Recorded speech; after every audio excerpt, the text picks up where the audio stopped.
Does sleep paralysis normally get worse? Hey everyone! I'm having maybe a medical emergency and thought I'd use this forum as a way to ask about it. It's a long and strange story, so I'll jump right in. I've had sleep paralysis since I was 12. My mom believes it started as a puberty thing, but it's been 8 years, and at least 3 times a week I get locked in my own body, unable to move or talk, only able to breathe and occasionally open my eyes. At first that was the most of it, just waking up in the night, stuck staring at the ceiling or at a wall, scared but very relieved when it was over. After a year or so, I then began getting the waking nightmares other people get. To start with, it was just noises, indiscernible voices, loud bangs from inside my skull, and the occasional shout from a person not there. Couple months after it began, I would start trying to pry my eyes open. It was hard, but whenever I could manage to open them, I saw bizarre hallucinations. They were always black smears or blobs drifting in and out of view. Sometimes they would stop and just remain still. Whenever that happened, I clenched my eyes shut. There's something haunting about a shapeless entity observing you as you watch it. I know it wasn't real, but the fact it can move and chooses not to scared the shit out of me, even if it was just a blurry circle. I've done my fair share of research on sleep paralysis, and my case is a severe one, but still common enough version of it. The more I looked into it, the more fear I got waiting for the future. A big one I was scared of was hearing footsteps walk right up to you. The idea of that happening to me drove me insane for a while, and then one night when I was 14 it happened. I awake from a nightmare, some bizarre dream about a murderous clown, I think. I was locked in my body as per usual. Then I heard a strange series of noises. First a creaking door, followed by a slam, whisperings that I couldn't comprehend, and then clomp, clomp, clomp. 3 heavy footfalls right beside my bed. The whisperings are partially discernible, but still nonsense. Maybe we should see the monkeys, go to the ground floor. It was driving me mad, line after line just like that, but instead of all around me, right in front of my face, inches away from me. It had to be real. It had to be some drunken meth head, freak looming over me, trying to get my attention. He broke the vase. I tried to keep it upright. I fought my eyelids. I forced them open as the bright light of the day made its way through the window into my sensitive eyes, and as they finally cracked open fully, nothing. Dead silence, and a vague blur hovering just in view. Relief filled my body, but so did dread. Once one new symptom starts, it tends to become commonplace. So from that moment on, every other night I had to deal with something walking up to me and whispering insanity into my ears. Another symptom I dreaded every time I read about it was the Hat Man. Apparently nearly every single person who regularly gets sleep paralysis would see a shadowy figure wearing a hat. Noon can definitively say what kind of hat he wears, but they usually lurk just within view. Every time I read that when I was young, I would feel sick. I can handle the blurry shapes, even when they stop to look at me, but a full man just waiting for the time to pass in the corner of my eye was sickening. But the truth was, when I finally got that symptom, it was hilarious. The first time it happened, I was 18. I was having another episode where there was something walking up to me. Once again, I pried my eyes open.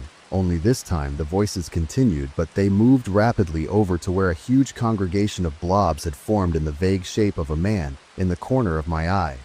At first, I wanted to scream. A man was in my room and was whispering nonsense. "Bring out your rake, he's nearly ready."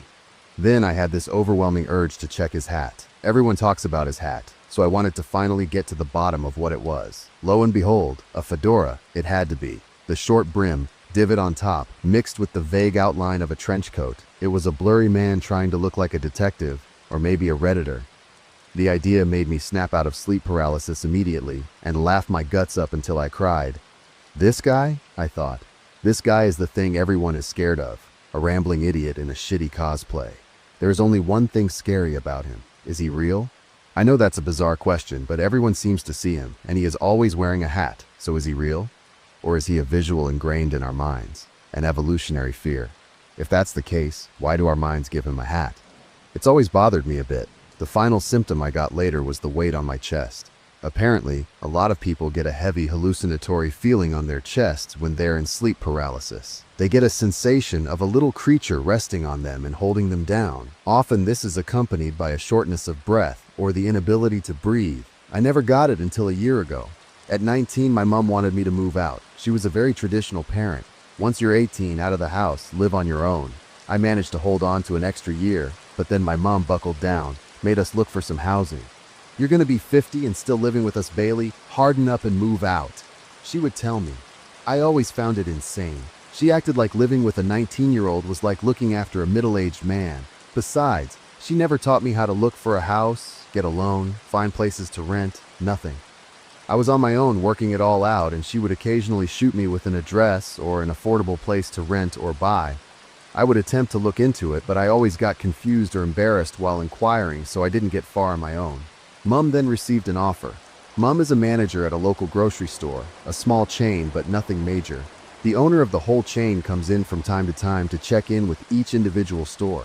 Her name is Pauline. She's around 70, and she was so incredibly kind, all the time. She always listened to my mom's long-winded, goes-nowhere stories, and even gave her paid leave once when Mom fell ill. Anyway, Pauline came into the store, and my mom went on her usual rambles, but this time, she brings up me needing a home. Pauline apparently lit up like crazy, and was almost begging my mom to move me into the house neighboring hers. See? Pauline owned nearly her whole street. She bought it out years ago. She rented the houses out for cheap to families in need of easy accommodation, and claimed to have even sold a few off well below market value.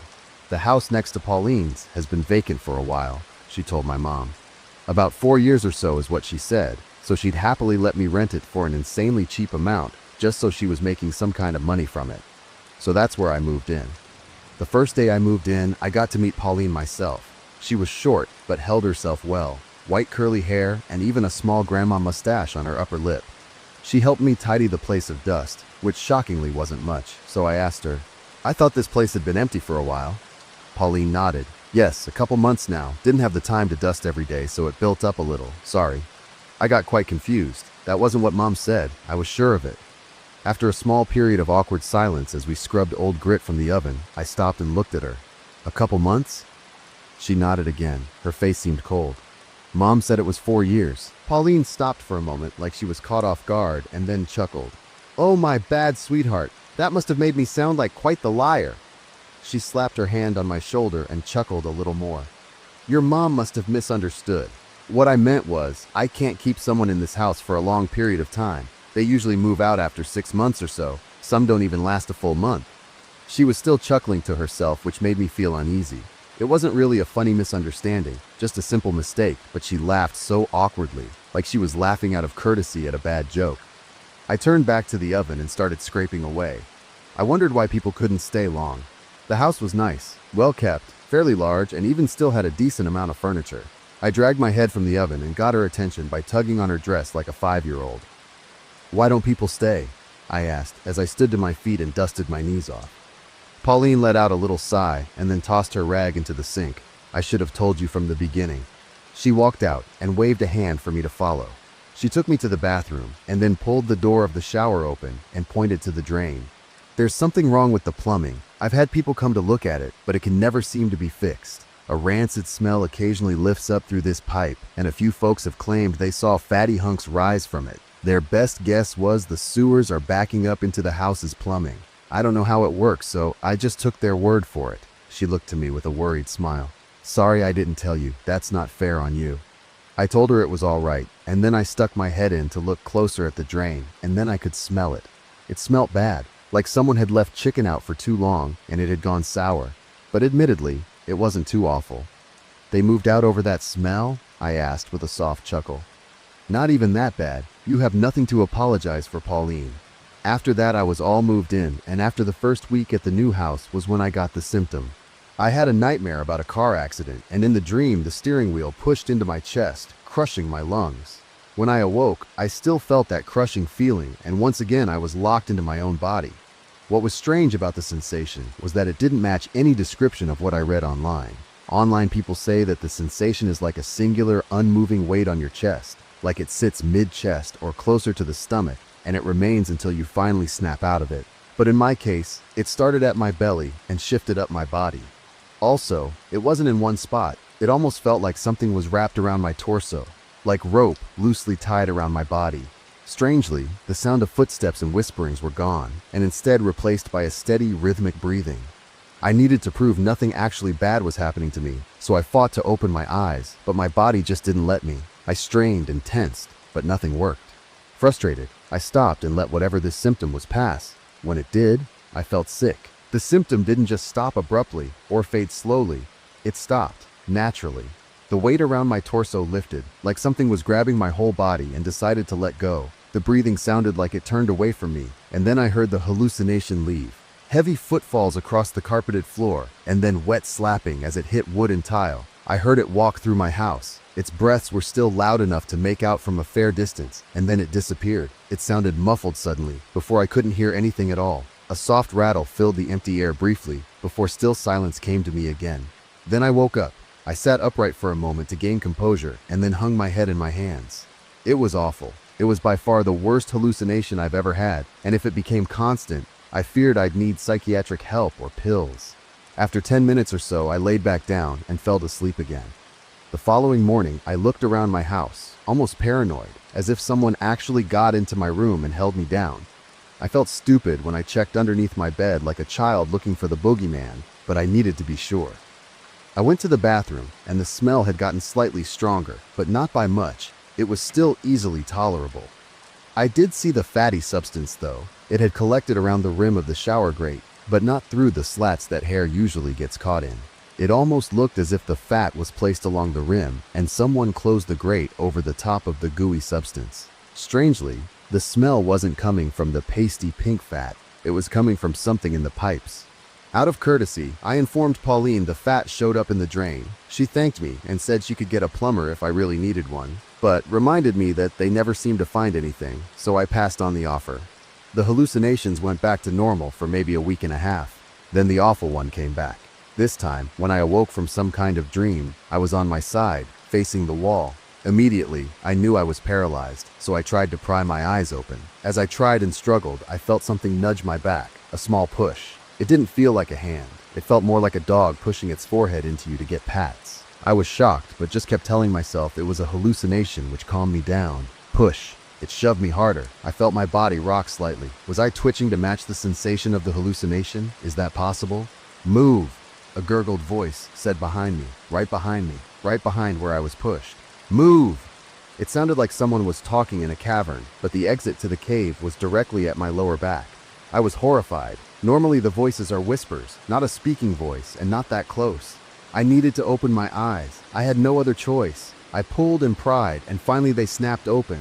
I stared at the blank white wall, lit in a faint red of my alarm clock's light. I then saw, like clockwork, the Hat Man just in the corner of my vision. I felt so relieved. The voice must have come from him, right? Have you died? The voice echoed again. It paused between each syllable. My stomach sank. The voice had come from behind me. The fucking Hat Man was in front of me.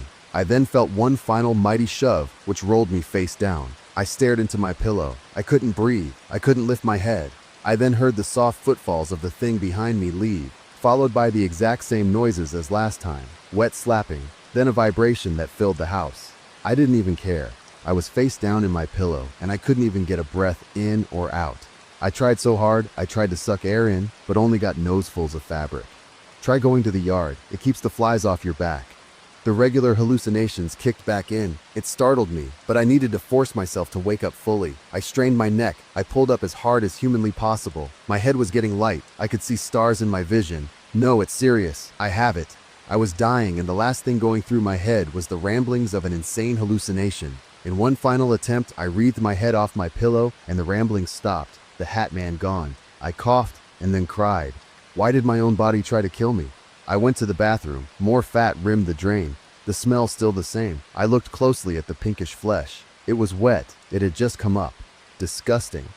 I went to Pauline's house the following morning. The drain had bothered me, and the hallucinations made me want to double check if there were any way to set up security cameras, just in case. Pauline invited me in, and we discussed the plumber. She said one would be in within the month. I then brought up the hallucinations. I explained what sleep paralysis was and why these hallucinations had me more freaked out. Pauline then went pale. She stood from the dining table we sat at and got herself a glass of water. Pauline, are you all right? I went to follow her. She slammed her glass on the counter, and her look of fear turned to anger. How hard is it for you to make yourself move when this paralysis stuff happens? I was taken back by the question. I was asking for security cameras, and she seemed upset that I get sleep paralysis. I responded, very difficult. I nearly suffocated last night. She got closer to me. Next time something is grabbing you, Bailey, maybe have a sense of agency and move yourself away.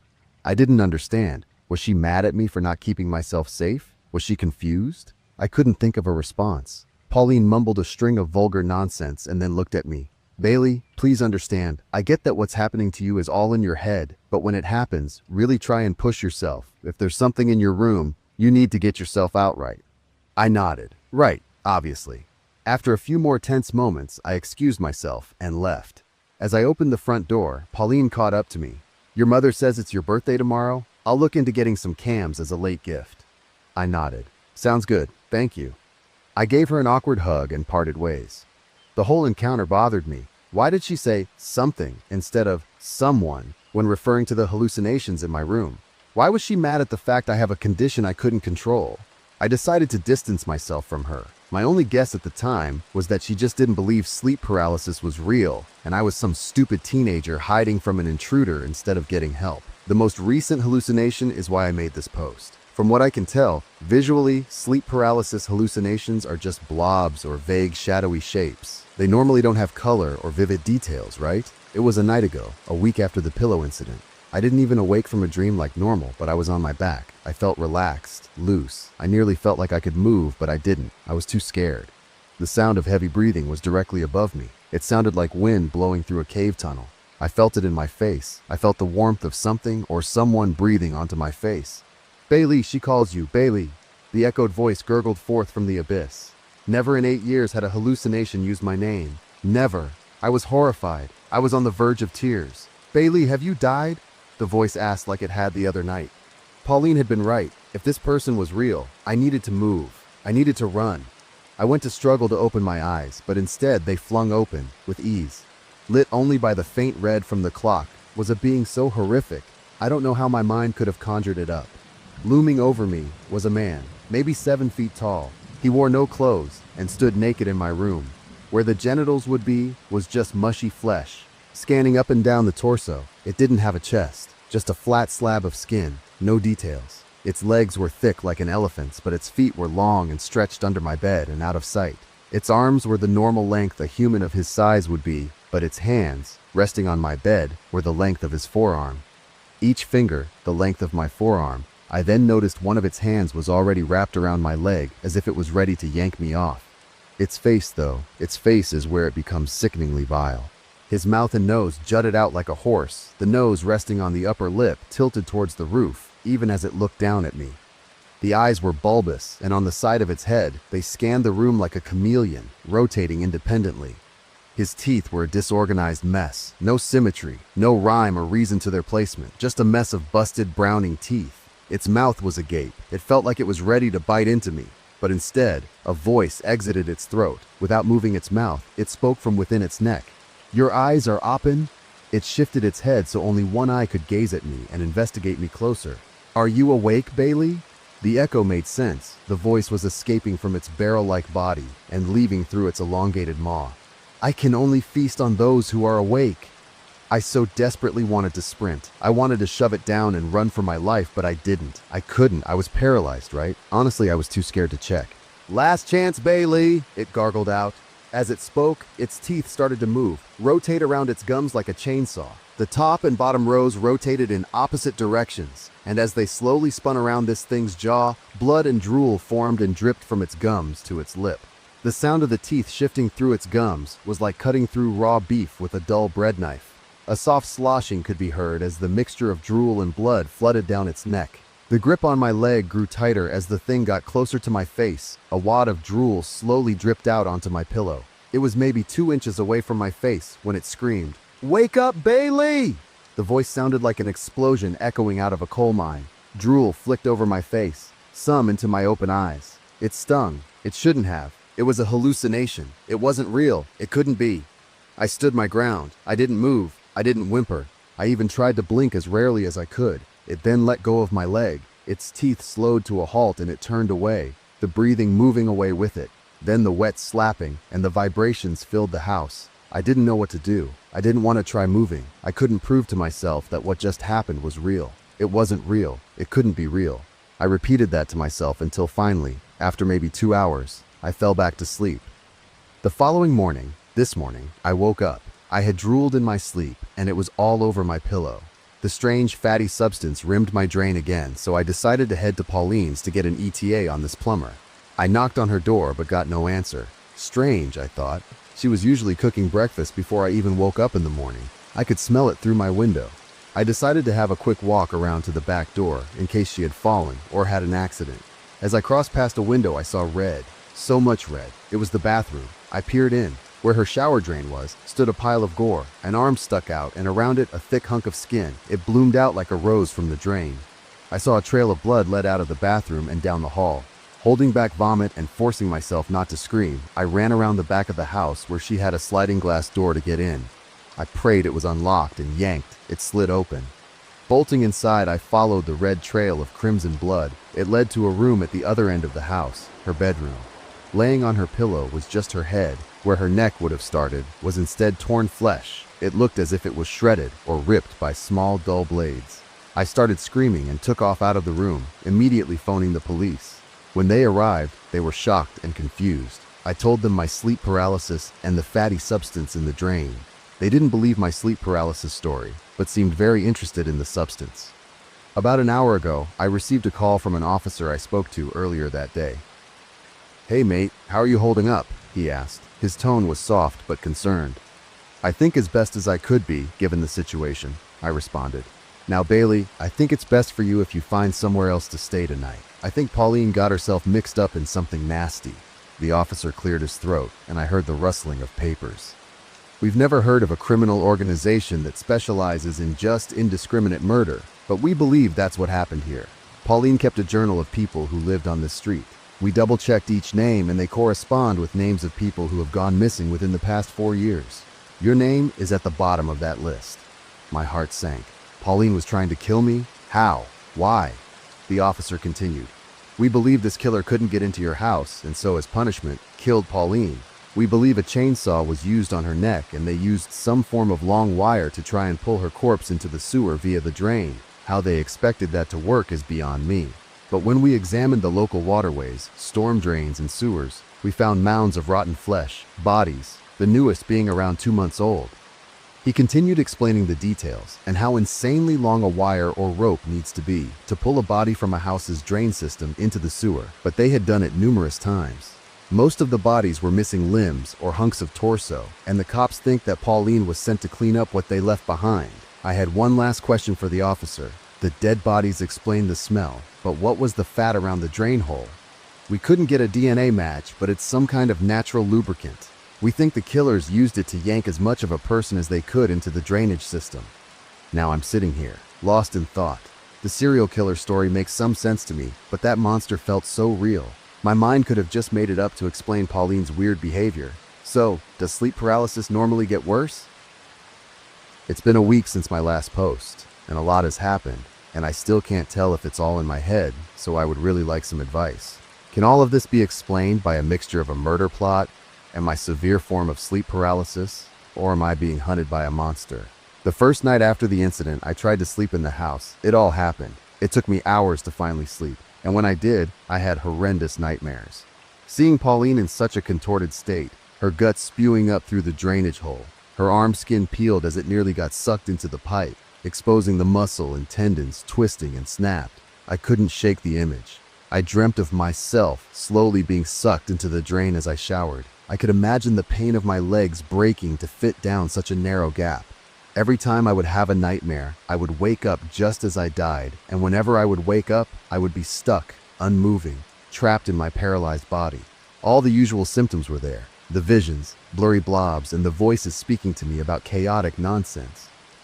The speakers tried to talk, but you couldn't convince them. It was awful. The entire time I waited for the beast to return, for it to murmur my name into my unreactive skull. I would pray it wouldn't wait until I finally broke free and snatch me and haul me down the drain. It was hell. In the morning, I was awoken to a banging on my front door, a slamming of tremendous force that sent my heart crashing through my chest. I immediately thought it was that hellish creature again, rummaging through my house in search of prey, but of course it wasn't. It wasn't real, I thought to myself. It couldn't be. The police had given me a reasonable excuse, an insane story that explained an insane crime. The bashing at the door continued, so I wreathed myself from bed and ran to the front. Peeling open the door, I saw an officer, one of the many that questioned me the day prior. His partner stood behind him, rudely leaning against the hood of my car, staining the blue paint with his mangy fingerprints. "Morning, son," he said, his face filled with upset. "What in the hell are you still doing here?" I looked past him at Pauline's house. The place was crawling with officers, some in hazmat suits, detectives, and even a few men in black suits and sunglasses. The entire force was out for this case. "Sorry, I thought I was allowed to stay here," I replied, still half asleep. "Course you can, but after what you saw, especially with this criminal stuff going on, you're not safe. Head back home to your parents," the officer replied, his partner nodding in the back solemnly. I gave him a weak smile, and it broke immediately. I will. I glanced back at the house and then down the street. I hadn't noticed until now. The other houses clearly weren't occupied. No cars in driveways, no nosy neighbors, all the curtains shut. Pauline really did just rent these houses to murder the tenants. But why? I asked myself. And then I came to a conclusion a lot of commenters on my last post did. Sacrifice to that thing. That monster that came into my room. Pauline had been appeasing it, and she failed when I had managed to narrowly escape its grasp by being unable to stir awake. I looked back to the cop, his face still a concerned frown. "Sir, no one believed me yesterday, but I think you're following the wrong lead," I spouted frantically, his partner perking up and walking over to me as I spoke. He nodded for me to continue. "The night Pauline died, the day before I found her, I was attacked in my room. A monster attacked me, it held me, and it tried to eat me the same way it ate." The officer raised his hand right in my face. I could smell the sweat on his palm. "Let's contextualize this, please. Maybe someone did attack you that night. Maybe some drugged-up loony broke into your room, or one of the killers, but not a monster." I flung my head back in disbelief. "Why the hell would I make something like this up?" He raised his palm again. "Calm down, Bailey. Listen, describe the monster to me, and Henry will draw a sketch in his notebook. He used to be a sketch artist for assault victims." Henry nodded and pulled out his little book from his front pocket. "Henry will draw a humanized version of what you saw, and we'll see if we can add it to the investigation." I was annoyed, but I understood. My story was insane, even I thought so. The officer maybe had a good idea. I hallucinate when I get sleep paralysis. Maybe when a real person is within my vision, my brain distorts their features. It had never happened before, and it was a decent explanation. I described the monster, chainsaw teeth and all, and Henry drew an admittedly hilarious depiction of a human with a confusingly long nose and bucked teeth. I nearly laughed, but the serious looks of both officers yanked me back to reality. After the encounter, I felt more at peace. There's no such thing as monsters, just horrible people. Over the course of the day, I packed my most important things and called my parents. They obviously let me back home, but told me my room had already been converted into storage space, so I would be sleeping on the couch. It wasn't too bad, and I was away from Pauline's corpse and her house. The next few days were fine. The sleep paralysis went back to being a nuisance, rather than a waking nightmare, and I was slowly getting the visual of a bloomed, gored body out of my head. Then I had a fight with my mom. I should have stayed. The fight wasn't even that bad, just about how messy I can be. She lost her shit, and so did I. And in an act of pure stupidity, I drove back to that house in the dead of night. I regret my decision so much, I could have called a friend or just put up with it for a few more hours. But instead, I freaked out and drove back. It was around 10 when I went back. Rage fueled me to autopilot all the way back to the house. I was so infuriated with her tiny jabs that I'd forgotten the horrors I experienced until I pulled into my driveway. Pauline's house had been roped off, and the door was covered in yellow hazard tape. No more cops were there, but all the lights remained on, I'm guessing as a deterrent for would-be thieves stealing from a dead woman. I didn't even turn off the car. I remembered the vile things that happened, and I went to put it in reverse, and then my phone pinged. My mum. "You couldn't have cleaned your filth before you left?" the text read. I was so mad. She couldn't have just said something kind, something about how dumb it was to move back in only 4 days after I had a near-death experience. I cranked the handbrake up, grabbed my bag, and went inside. The house smelled putrid. There was a mixture of smells, the usual awfulness of the pipes mixed with some food I ironically had left on the counter rotting. It looked like strips of bacon that I assumed I was defrosting the night before I abandoned ship. I brought my stuff to my room, only flicking on my room light, using my phone's flash to navigate the rest of the way. The smell was revolting. I felt so stupid. How did I forget about an entire slab of bacon? I didn't even have bacon most mornings. Hell, I rarely have breakfast. "Bailey?" The voice echoed through the house and punched me like a shotgun. I felt cold. My stomach heaved and tears immediately welled in my eyes. The gap in the speech, the deepness. It was in my house with me. It was here. I was looking for me. I rotated where I stood unpacking some clothes and looked towards the door to the pitch-black hallway. I couldn't see it, not yet. Have you come back? I then heard the wet slapping on the tile floor of my house. It was far away, at the opposite end of my house, maybe in the kitchen. Hopefully in the bathroom, because if it's in the kitchen, I walked right past it when I came in. It was moving slow, each step a second apart. I needed to get help and fast. I dialed 000 and slammed the phone to my ear. You have dialed emergency 000, the phone said. When the woman answered and asked what the emergency was, I froze. I couldn't speak. It would hear me. It would find me. Excuse me, is anyone there? There's something in the house with me, I whispered, turning the phone volume to 0 and sliding it into my pocket. They can track phones, right? The slapping continued. It was getting close, but the noise was still distant. I scanned my room. I needed a place to hide. I locked eyes with my reflection in the window. I should just run away, I thought. I bolted to the window and slid it open. The noise of the old window was deafening. It took such force to crack, and the rusted bearings kept rattling and banging the glass pane as I scraped it open. Bailey! The voice bellowed, and the footfalls became quicker, a normal pace now. I looked at the fly screen and tried to yank it off, but it didn't budge. The child safety feature caused it to be physically attached to the frame. The banging and crashing of me squirming to rip the damn thing off was so loud, and the footfalls grew fast. It was running through my house. I heard it slam into the table in the dining room. Its weight caused it to grind across the wooden floor, and I heard it smash into the wall. Bailey! It screamed. It was so close. A hallway away, and I was dead. I gave the fly screen one last shoulder charge and barely split the plastic. I needed to hide now. There was no other way. I dove to the floor and scrambled under the bed. As it entered the room, my feet had just slipped under the dangling sheet. It may have seen me. I was petrified. I may not have been quick enough. I held back vomiting and my head spun in fear. I saw its gigantic feet and strangely thin legs enter my room. I heard the grinding and splitting of its gums as it began to rotate its teeth, the drool splashing against the carpet, soaking into it just in front of my face. Splotches of its own blood mixed in with the frothy spittle in front of my face. The creature began to explore my room. It pushed hard on my cupboard door, splitting the wood as it leaned inside. I could see its back. Its spine stuck out and looked close to bursting through its skin. Small holes lined its back, leaking a fatty, pus-filled ooze that drained down to its legs. It had thin, long wires of hair that draped from the back of its head and down past its shoulders. It turned away from the cupboard and I saw its face, the upturned nose and gigantic, protruding horse-like maw and bulbous eyes that rolled around independently to each other. The teeth rotated in its skull and were now drenched in blood. Each tooth looked like a molar until the occasional canine showed up. I crawled deeper backwards. If I could see its eyes, it could see mine. It meandered past the bed and to the window. I heard it lean against the fly screen as it looked outside, the wire snapping under the weight. "You are here," it said. The echoing sound of its voice remained even while it stood in the same room as me.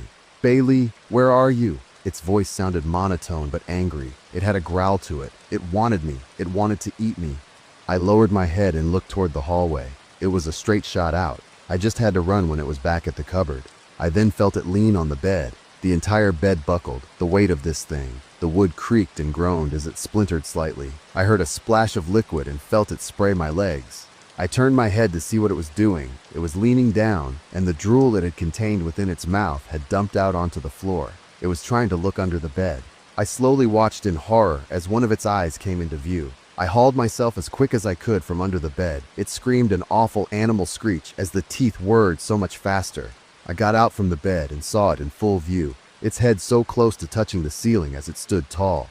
I scrambled as quickly as I could backwards as it launched itself over the bed. Its arms extended outwards, gigantic hands grasping out as it barreled down on me. I squished myself into a ball and it just missed me.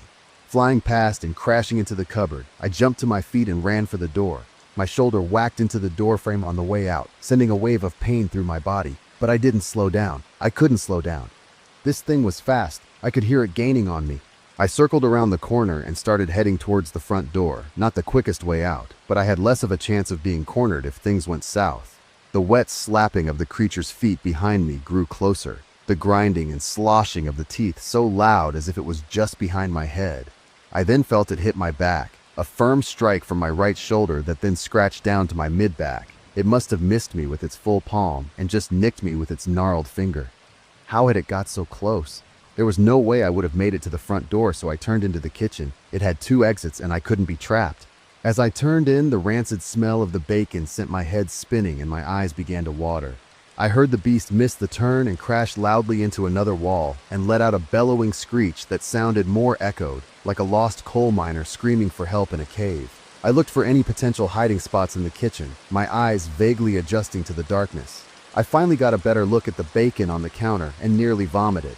The strips of flesh were pale, white, and were fatter than most bacon. A single divot was found in one of the strips, and on the other, a nipple. It wasn't bacon, it was strips of human flesh, torn apart in thin peels, left to rot on my counter. How long had the monster been living in my house? Where else had this thing stored food? I didn't know and didn't have time to search. In my morbid curiosity, I had slowed, and I saw the thing's head round into the kitchen, its right eye staring at me, its teeth spinning, its face more horse in shape from a side profile. Its massive hand, wide enough to engulf my torso, wrapped its horrid fingers around the corner to the room as it entered, stalking like a raptor in search of prey. Without moving its mouth, it spoke. "Bailey, why did you leave?" It had slowed now, to a walking pace. I stopped and stared in horror. I was so scared that my legs locked up and I couldn't move. I was begging myself to move, praying that I would shift even an inch, but just as if I was in sleep paralysis, I was stuck in my own body. "I have grown so hungry," it continued, the teeth slowing to a near halt. It had fully entered the kitchen now. "Feed me?" it requested, its voice almost pleading. I was shocked. This thing just a moment prior had chased me through the house. It swiped at my shoulder, and then it stopped to talk, to beg. My mind raced. The quickest way out was the front door, but if it guarded that side of the kitchen, it would catch me if I ran. It had stopped completely, its massive size towering over me, but I was safe. I decided to stay still, or maybe I was still paralyzed with fear. Was this what Pauline went through? Did she get approached and forced to sacrifice the locals to this beast in exchange for her life? Would I cower so low? "Bailey!" it screamed at me, shocking my senses and restarting my panic. It had rage in its alien eyes, viscous, horrifying rage. It needed an answer, or I was dead. I placed my hand on the counter, slowly navigating it across until I found the edge of a knife. One of its eyes watched my hand while the other stared angrily into my eyes. My jaw hung open, not knowing how to respond. "Bailey!" Once again, the voice shook my chest like a shockwave and my stomach sank as it began inching closer, its chainsaw whirring up again. In one quick motion, I whipped the knife at it and ran. The blade clanked between its teeth and then fell down its gullet. As I turned to run, I heard the thing start to choke. It let out a wretched gag and tremendous scream. I rounded the corner and spotted the front door. Red and blue lights illuminated the cracks to the outside world. My saviors had just arrived. I took flight and ran as hard as I could toward the front door, and my moment of happiness was cut short as the monster stepped in front of me. Having predicted my escape, I crashed into it and slipped, my head slamming into the ground, the entire weight of my body on my neck. The pain hit me so violently, the warmth of blood filled my back as my cracked skull spewed crimson across the floor. I started seeing stars, and my consciousness faded.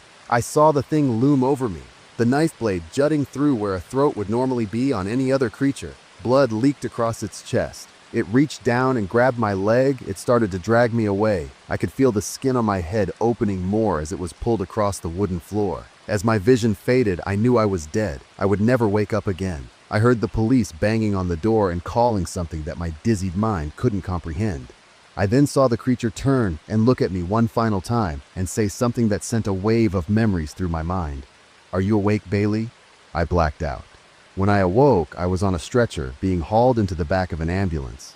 Cops surrounded my house. At least 3 cars were out the front. I scanned each window I could see from the front yard, waiting to see a silhouette of the demon, but I saw nothing. When the paramedic saw me trying to move my head, she calmly placed her hand on me and told me to remain still and that it was all over. Remaining perfectly still was apparently what I was good at, so I just laid there, staring at the midnight sky. That night in the hospital, I didn't sleep. Even the drugs they gave me didn't shake the restlessness the night's events had caused. How close that thing got to me, the strips of human flesh it was leaving to rot. I got so close to dying, so close to having my body hauled down the pipes by a creature too massive to even remotely think about fitting. I couldn't sleep because I knew my first bout of sleep paralysis would make me insane, drive me over the edge. I needed medication or nighttime monitoring, something to stop this madness. Although sleep paralysis saved me once before, maybe the pros outweigh the cons. In the morning, the police arrived. They made me answer insane questions and refused to believe that it was a monster that attacked me. I didn't back down this time. I repeated to them that they were looking for a demon, alien, or mutant and not some poorly planned murder syndicate. They didn't trust a word that came from my mouth. Their explanation was psychosis. The panic of being back in the house made me hallucinate the attacker as some monster. The emergency operator claimed she heard yelling, someone yelling Bailey over and over, but the muffling of my pants pocket made it insanely hard to understand. She claimed there was no echo on her end and that the voice sounded like an aggressive man, but not inhuman. When I asked about the strips of flesh, the officers said they found them and assumed it was body parts of the previous victims. In my bathroom, there was apparently a stack of degloved body parts, faces, hands, and entire limbs. I asked about my missing knife, and they said I must have landed a good shot on the attacker, sticking it in him, or at least in his clothes. I asked about the pile of blood and drool in my room. They couldn't tell at first glance if the liquid was drool, but the blood was most likely mine from my back wound. I got furious and attempted to explain that I wasn't slashed across the back until way later, and they tossed that aside as confusion from the trauma. No matter what I threw at them, they had a reasonable explanation, some crazy way to toss aside that I was attacked by a beast. They just assumed a gigantic, over 6 feet behemoth of a man was squatting in my house, hiding from the police while they searched Pauline's residence, and I startled him. He didn't kill me since the cops had arrived and fled out the back door, leaving his evidence behind. To be honest, I'm starting to believe them. What happened to me can't be real. It can't be. I'm coming to Reddit this final time to ask more definitively, can sleep paralysis cause psychosis? Can it drive someone mad to the point of hallucination? Am I safe at my parents' house? I'm not returning to that house to collect my stuff alone, and when I do go back, I will never stay the night again. If that creature was real, I intend to starve it out. Well, that was pretty much it. I hope you liked the story till then. Bye-bye.